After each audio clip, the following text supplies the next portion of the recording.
Selamat pagi teman-teman. Jumpa kembali di MTT Journey Inspiration of Life. Pagi ini saya mau coba kupas masalah apakah ada gen DNA Tuhan di dalam diri kita gitu, di dalam manusia gitu.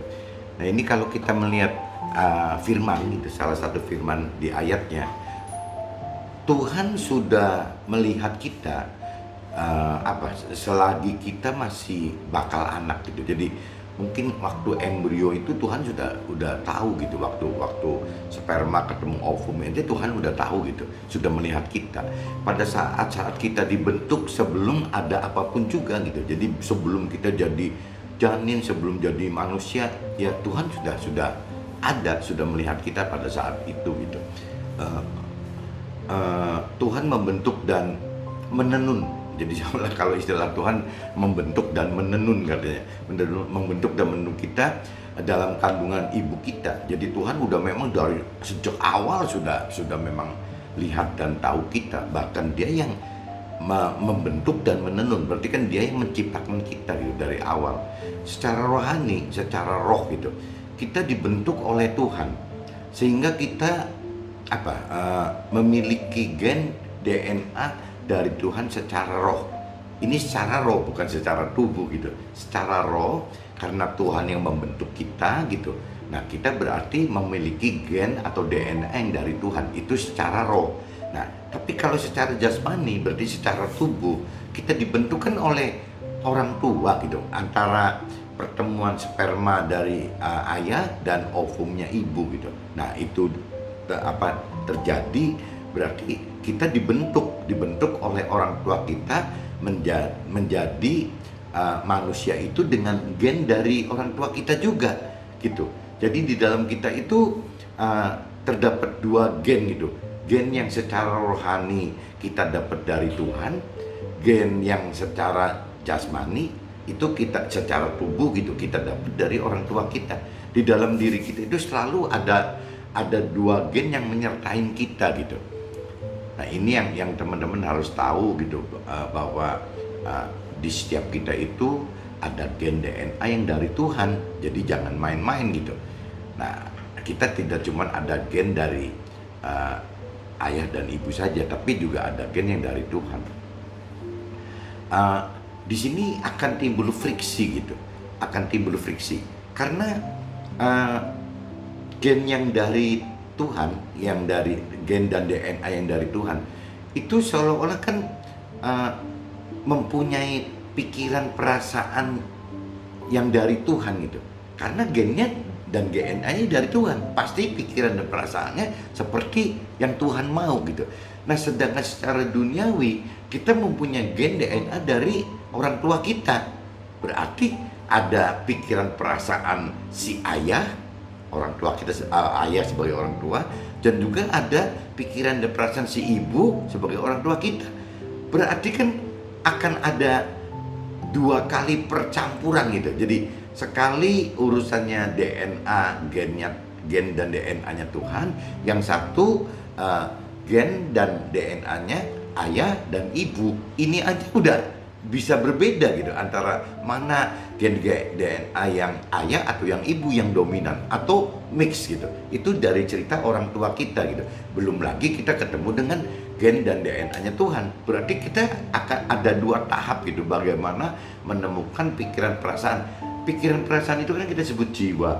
Berarti jiwa kita ini yang jadi banyak pilihan gitu, antara kita pengen pikiran perasaan kita mau seperti Tuhan karena kita punya gen DNA Tuhan gitu. Tapi kita juga bisa, apakah kita mau seperti ayah kita gitu, pikiran dan perasaan jiwa kita pengen seperti ayah kita, ya bisa juga karena memang kita punya gen DNA dari ayah kita gitu, sebagai manusia, sebagai orang tua. Begitupun juga gen yang dari si ibu, ya juga ada, misalnya gen DNA yang dari si ibu, pikiran perasaan yang membentuk jiwa itu dari si ibu. Jadi ada tiga pilihan yang akan membentuk kita. Nah, bagaimana jiwa yang berupa pikiran dan perasaan yang melahirkan kehendak itu, kita mau milih yang mana, kita mau prioritaskan yang mana gitu. Kalau bisa nomor satu kan bisa aja orang tua sebagai manusia yang mengenal dan mengenal dan mengerti Tuhan, bisa kan. Jadi waktu kita miliki orang tua, ayah dan ibu yang sudah mengerti Tuhan, itu pasti akan berbeda gitu untuk membentuk pikiran dan perasaan kita sebagai anaknya gitu. Akan berbeda. Ada juga kemungkinan kedua, orang tua sebagai manusia yang belum atau tidak mengenal dan mengerti firman Tuhan, bisa juga gitu. Jadi kita akan masuk di dalam satu keluarga yang pikiran perasaannya bukan berdasarkan dari firman Tuhan gitu. Jadi ya mungkin lebih duniawi gitu ya, lebih duniawi gitu. Nah, yang ketiga, kita kan bicara ada orang tua yang mengerti, ada orang yang sudah mengenal dan mengerti Tuhan, mengenal dan mengerti firman Tuhan. Sedangkan kitanya ada kitanya belajar mengenal firman sendiri gitu. Ya berarti kita bisa ada juga pilihan poin nomor satu gitu, bahwa yang orang tuanya tidak mengenal, tidak mengerti firman Tuhan, tapi kitanya belajar firman gitu, belajar firman. Jadi kita lebih mengenal, lebih mengerti. Tapi bisa juga kita lahir di dalam keluarga yang orang tua kita tidak mengenal firman, tidak mengerti firman, dan kitanya anggaplah lebih mengerti firman gitu. Ini kan akan terjadi mix gitu, yang mix ini gitu. Kalau menurut saya yang terbaik adalah yang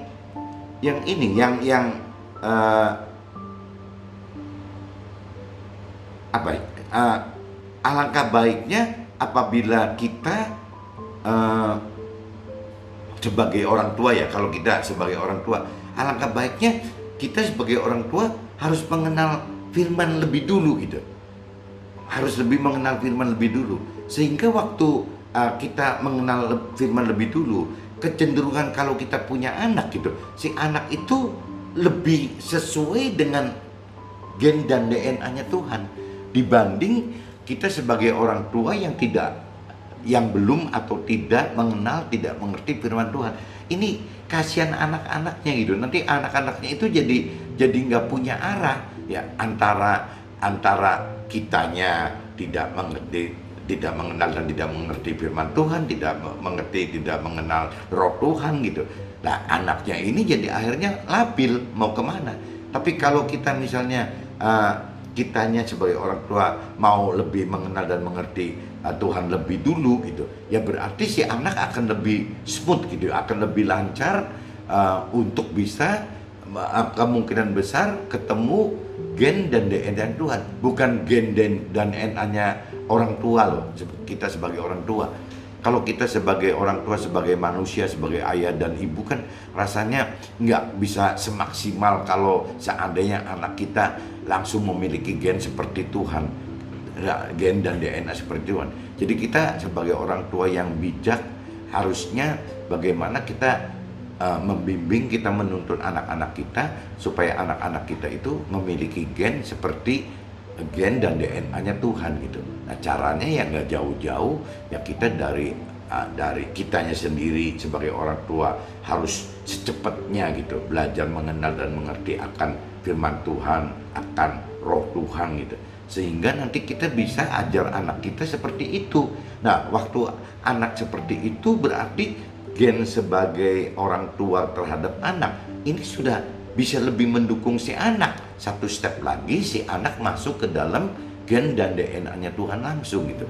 Nah, kemungkinan besar berarti pilihan yang seperti ini gitu, orang tua yang mengenal dan mengerti firman akan jauh lebih baik untuk si pertumbuhan rohani anak, karena si anak, rohani anak akan terdukung langsung masuk ke dalam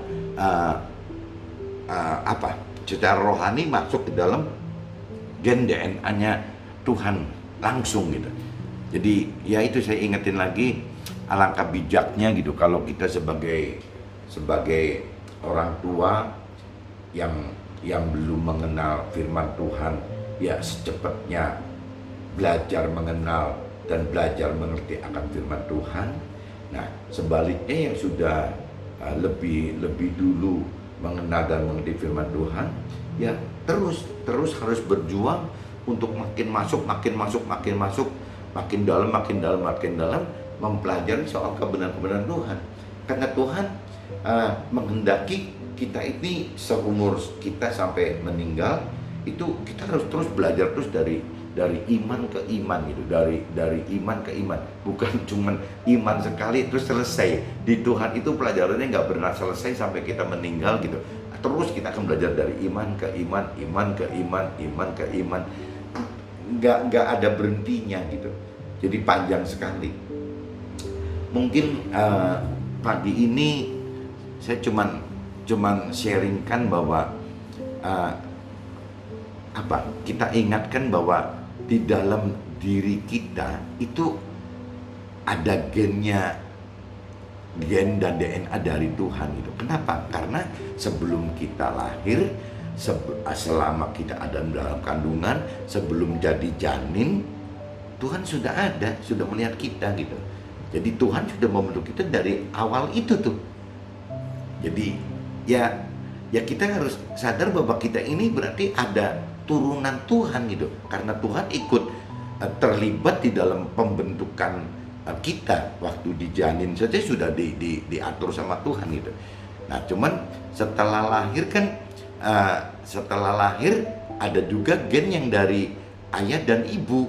Nah, ini yang kadang-kadang ya akhirnya yang ini kalau si ayah dan ibu itu belum mengenal dan mengerti akan firman, ini kadang-kadang si anak jadi lebih labil untuk masuk ke dalam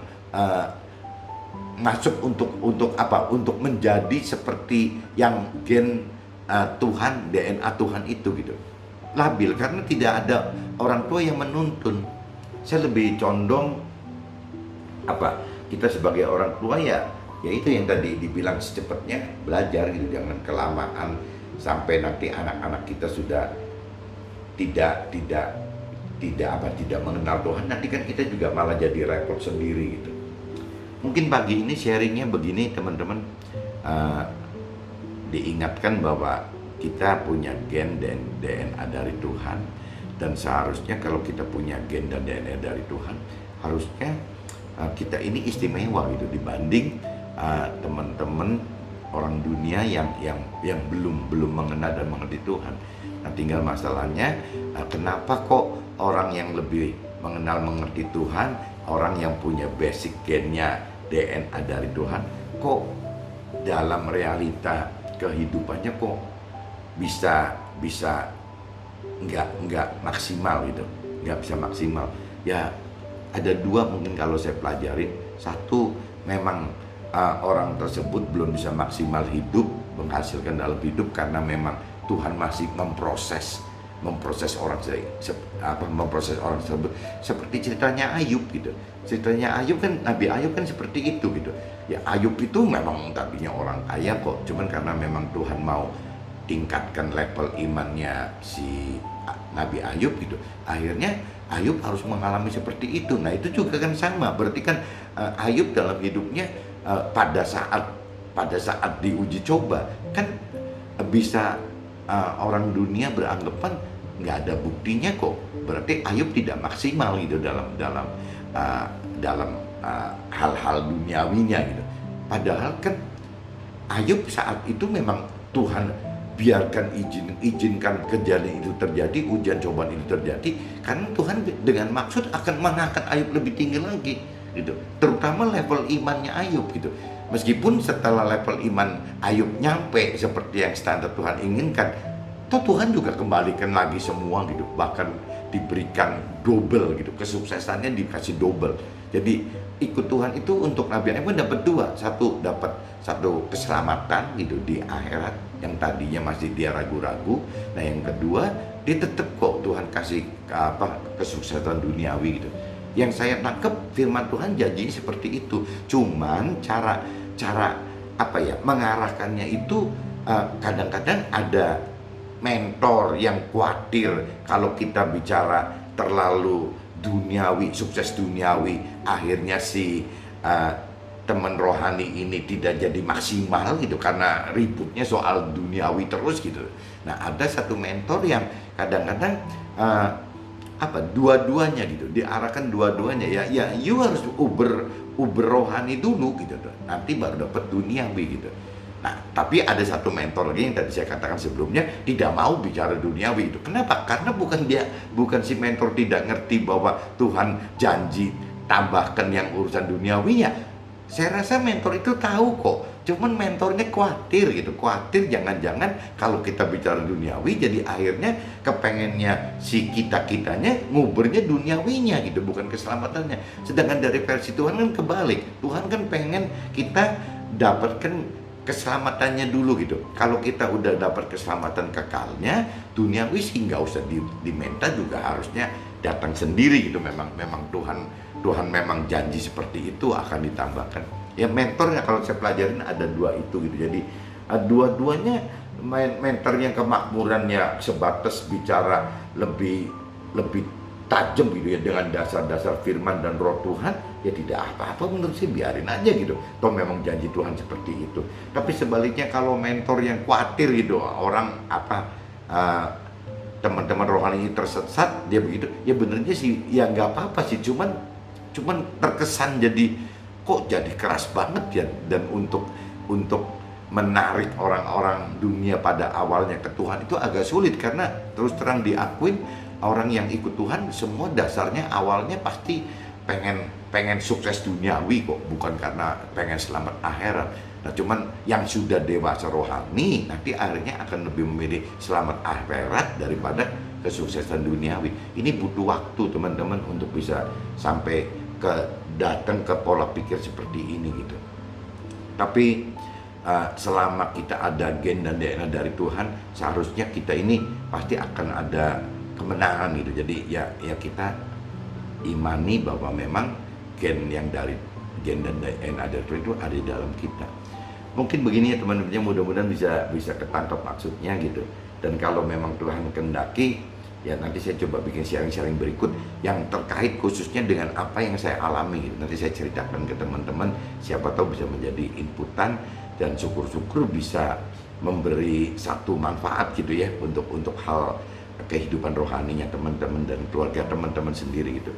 Dan kalau memang dinilai ada guna, ada manfaat, coba jangan dikip sendiri gitu ya, coba kita bagikan lagi ke teman-teman yang lain, karena memang Tuhan, yang saya sering katakan, Tuhan itu cuma pengen dua gitu. Satu, bagaimana menyelamatkan kita. Setelah kita selamat, Tuhan pengen kita jadi alat Tuhan untuk bisa menyelamatkan teman-teman dan keluarga yang lain. Cuma itu saja. Tuhan tidak perlu apa-apa dari kita kok. Tuhan cuma pengen kita selamat. Tuhan pengen supaya teman-teman dan keluarga kita selamat. Cuma itu saja. Oke teman-teman, mungkin ketemu nanti di next vlog ya. Kita coba sharing begitu. Oke, see you. Bye-bye.